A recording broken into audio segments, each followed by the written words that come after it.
C'est vrai qu'on a abordé cette envie de maternité ou non, de mariage, de passer à la vie, d'adolescente, d'adolescente à vie de femme, à affirmer certains doutes en disant qu'on ne sait pas trop vers quoi on avance, mais d'essayer de faire de son mieux. On a parlé aussi de cette envie de retrouver de la joie, quand, tu as l'impression de perdre, ton étincelle, de perdre, ta passion, de te retrouver, à te coucher le soir dans le même état, avec lequel tu t'es réveillé le matin, c'est-à-dire, en pilote automatique, sans qu'il y ait plus trop de plaisir. Et j'avoue que la seule plateforme sur laquelle j'étais à l'aise d'en parler, c'est sur le podcast. Je me voyais pas en faire, des stories Insta et des vidéos sur YouTube et tout. Je sais que tout le monde ne l'a pas compris, mais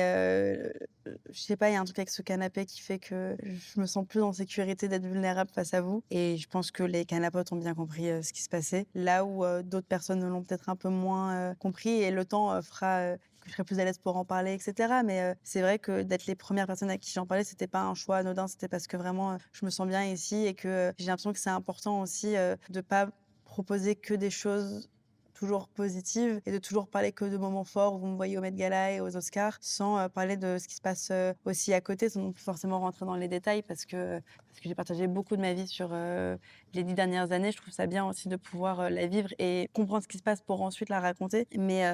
de pouvoir quand même avoir un petit bout de conversation ici, je trouve que c'était, assez important.